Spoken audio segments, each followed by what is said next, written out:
Hello 7th class, welcome to YouTube channel. बेटा आज हम हिंदी ग्रामर का लेसन नंबर 13 पढ़ेंगे, जिसका नाम है क्रिया तथा क्रिया के भेद। क्रिया के बारे में तो हम पहले ही डिस्कस कर चुके हैं क्लास 6 में। तो आज हम इस चैप्टर में फिर दोबारा से एक बार क्रिया को पढ़ने जा रहे हैं। तो देखिए, जैसे यहाँ पे कुछ वाक्य दे रखे हैं आपको। बारिश हो रही है, धूप निकल रही है, बच्चे दौड़ रहे हैं, नौकर काम कर रहा है। तो इस तरीके से कोई ना कोई जो है कुछ ना कुछ काम कर रहा है। किसी न किसी घटना का कार्यकलाप के होने की सूचना दे रहे हैं, मतलब कोई ना कोई काम हो रहा है। विभिन्न कार्यकलापों को बताने वाले शब्दों को हम व्याकरण में क्रिया कहते हैं। वे शब्द जिनसे किसी घटना या कार्यकलाप के होने या करने की सूचना मिलती है अथवा किसी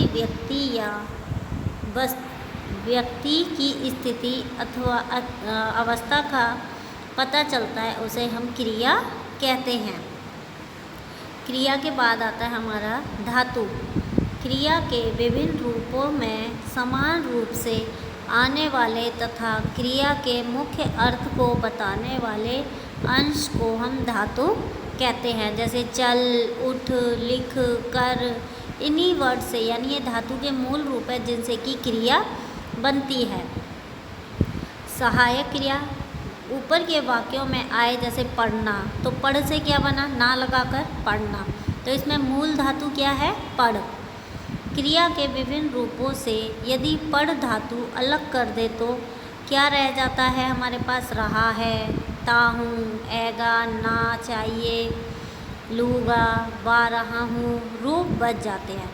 ये वे रूप हैं जो मुख्य क्रिया या धातु में लगकर संपूर्ण क्रिया पदबंध बनने में उसकी सहायता करते हैं। इसलिए व्याकरण में इन अंशों को सहायक क्रिया के नाम से जाना जाता है। अतः सहायक क्रिया क्रिया का वह अंग है जो मुख्य क्रिया या धातु में लगकर क्रियापद बंध की रचना करता है।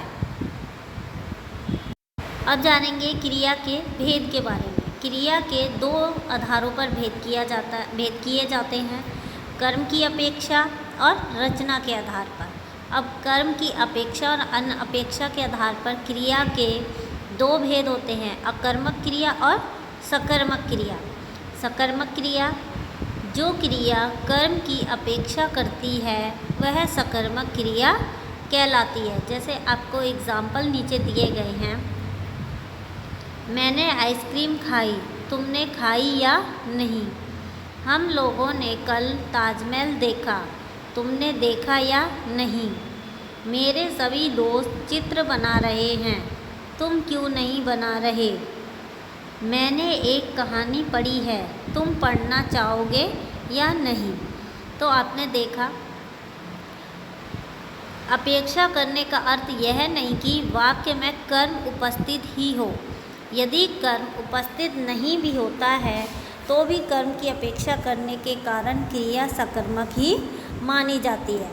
वाक्य में कर्म का प्रयोग होगा या नहीं, यह तो वक्ता यानी बोलने वाले की इच्छा पर निर्भर करता है। अब हम कर्म की पहचान कैसे कर सकते हैं कि वो अकर्मक है या सकर्मक है। क्रिया पर क्या या किसे, किसको शब्दों से प्रश्न करके कर्म की पहचान की जा सकती है। क्रिया पर क्या शब्द से प्रश्न करने के बाद उत्तर में जो निर्जीव संज्ञा प्राप्त होती है वह क्रिया का मुख्य कर्म या प्रत्यक्ष कर्म कहलाता है।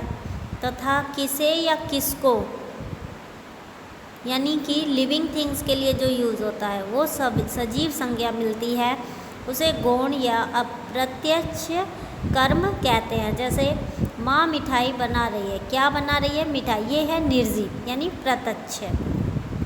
अब पिताजी ने अकरम को बुलाया, किसे बुलाया, अकरम। अकरम क्या है, व्यक्ति है, तो ये हो गया अप्रत्यक्ष।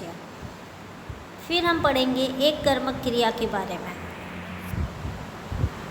सकर्मक क्रिया केवल एक ही कर्म की अपेक्षा करती है तो दो कर्मों की भी। इस आधार पर सकर्मक क्रिया के दो भेद होते हैं, एक कर्मक तथा द्विकर्मक। एक कर्मक क्या होता है, जो सकर्मक क्रिया केवल एक कर्म की अपेक्षा करती है वह एक कर्मक कहलाती है। कहने का मतलब है जिस वाक्य में एक ही क्रिया हो रही है वो होते हैं एक कर्मक क्रिया।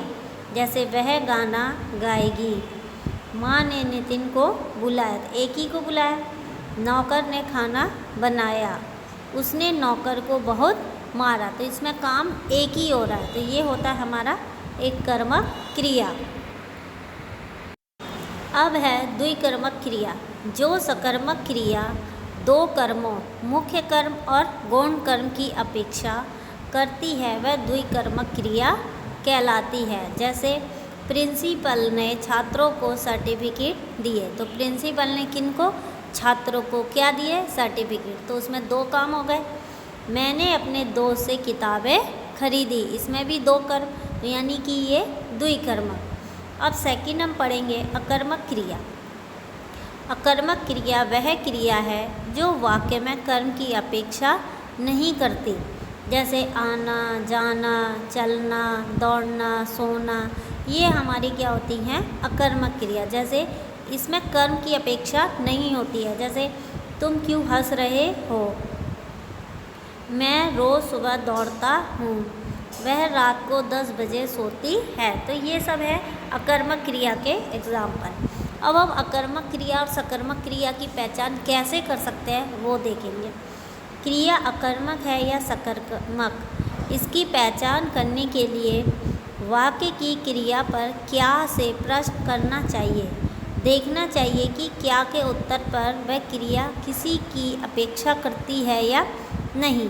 अब जैसे है मेरा बच्चा लिख रहा है, क्या लिख रहा है? पत्र, तो इसका आंसर हमें मिल रहा है, तो ये सकर्मक। अब जैसे मोहन गा रहा है, क्या गा रहा है? गीत, इसका आंसर हमें नहीं मिल रहा है, तो ये है अकर्मक। बच्चे दौड़ रहे हैं, कौन दौड़ रहा है? क्या दौड़ रहे हैं? नहीं पता, तो अकर्मक। अगर हम क्या शब्द लगाकर क्वेश्चन बनाते हैं और उसका आंसर मिलता है तो वो होती है सकर्मक क्रिया। अगर क्या लगाने पर उसका आंसर नहीं मिलता तो वो होती है अकर्मक क्रिया। अकर्मक क्रिया क्या के उत्तर में किसी भी कर्म की अपेक्षा नहीं करती। कर्म की अपेक्षा न करने के कारण में अकर्मक क्रिया कही जाती है। वाक्य में कर्म का लोप।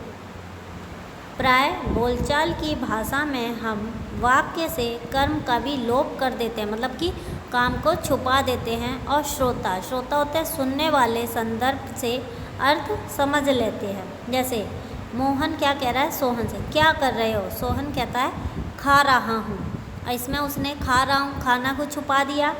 मोहन जो है किससे प्रश्न कर रहा है? सोहन से, तो सोहन को छुपा दिया। अब सेकंड है हमारा रचना के आधार पर क्रिया के भेद। इस आधार पर क्रिया के प्रमुख भेद इस प्रकार है। जैसे देखिए, पहले होता है सरल क्रिया, संयुक्त क्रिया, प्रेरणार्थक क्रिया और नामिक क्रिया। सरल क्रिया क्या होती है? एक धातु से बनी क्रिया है, सरल क्रियाएं कहलाती हैं। सभी अकर्मक तथा सकर्मक क्रियाएं इस वर्ग में आती हैं। जैसे वे नहीं आए, सब लोग मंदिर गए हैं, कल रात कोई नहीं सोया, आज खूब आइसक्रीम खाई। तो ये क्या थी? सरल क्रिया। सेकंड आता है संयुक्त क्रिया। संयुक्त क्रिया दो धातुओं के योग से बनी क्रिया को संयुक्त क्रिया कहते हैं। जैसे चल देना, पढ़ लेना, खो जाना, कर लेना, तो ये सब क्या है? हमारी संयुक्त क्रिया। जहाँ तक दूसरी क्रिया का सवाल है उसे हम रंजक क्रिया कहते हैं, क्योंकि वह अपना अर्थ छोड़कर पहली क्रिया के अर्थ में कुछ विशिष्टता यानी कि विशिष्टता ला देती है। इसी के कारण किसी एक क्रिया से बनी संयुक्त क्रिया के अर्थ में थोड़ा थोड़ा अंतर आ जाता है। जैसे कि आप देख रहे हैं, गाड़ी चल दी, गाड़ी चल निकली, गाड़ी चल पड़ी और गाड़ी चल रही है, तो हैं तो सब चल के ही रूप। थर्ड आती है प्रेरणार्थक क्रिया। प्रेरणार्थक क्रिया वह क्रिया है जिसका कर्ता स्वयं कार्य न कर किसी दूसरी संज्ञा को कार्य करने के लिए प्रेरित करता है। जैसे भारती ने नौकर से काम कराया। वाक्य में भारती ने स्वयं कार्य नहीं किया बल्कि किससे काम करवाया? नौकर से, और नौकर ने ही उस काम को संपन्न किया यानी कि पूरा किया। इसी तरीके से यहाँ पर कुछ उदाहरण है। वह अपने बेटे को खाना खिला रही है। माँ नौकर से कपड़े धुलवा रही। मतलब जो हम काम खुद ना करके दूसरों से करवाते हैं वो क्या होते हैं? प्रेरणार्थक क्रिया। मेरा दोस्त आज मुझे फिल्म दिखाएगा। वह आया से बच्चे को चलवा रही है।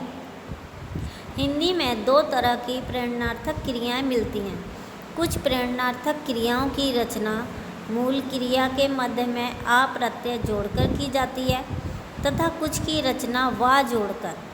जैसे कि आपने देखा चलवाएगी, दिखाएगी, ये सब होती हैं वा जोड़कर।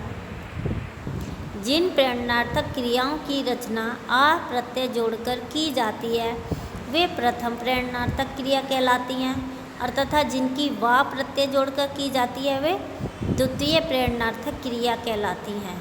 अब जैसे प्रथम प्रेरणार्थक में आप देखेंगे, माँ बच्चे को सुलाती है, माँ गरीबों को खाना खिलाती है। इसमें आ रहा है, मैंने उसको नाश्ता कराया, अध्यापक ने मुझे कुर्सी से उठा दिया। तो ये होते हैं प्रथम प्रेरणार्थक। द्वितीय प्रेरणार्थक, माँ आया से बच्चे को सुलवाती है, माँ नौकर से गरीबों को खाना खिलवाती है, मैंने माँ से उसको नाश्ता करवाया, अध्यापक ने मुझे कुर्सी से उठवा दिया। तो ये थे हमारे कुछ एग्ज़ाम्पल। अब जैसे यहाँ पर चलना, चलवाना, सुलाना, सुलवाना, उठाना, उठवाना, तो ये सब क्या होते हैं? हमारे प्रथम प्रेरणार्थक और द्वितीय प्रेरणार्थक के कुछ एग्ज़ाम्पल हैं। अब आता है नामिक क्रिया। संज्ञा सर्वनाम तथा विशेषण को नाम कहा जाता है।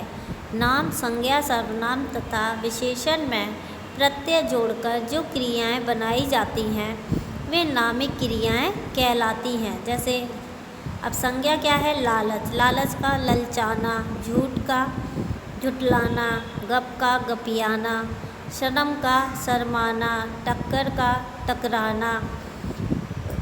सर्वनाम से जैसे अपना का अपनाना, और विशेषण तो जानते ही हैं जैसे गरम का गरमाना, लंगड़ा लंगड़ाना, चिकना चिकनाना, साठ का सठियाना। तो इसी के साथ ये चैप्टर ख़त्म होता है।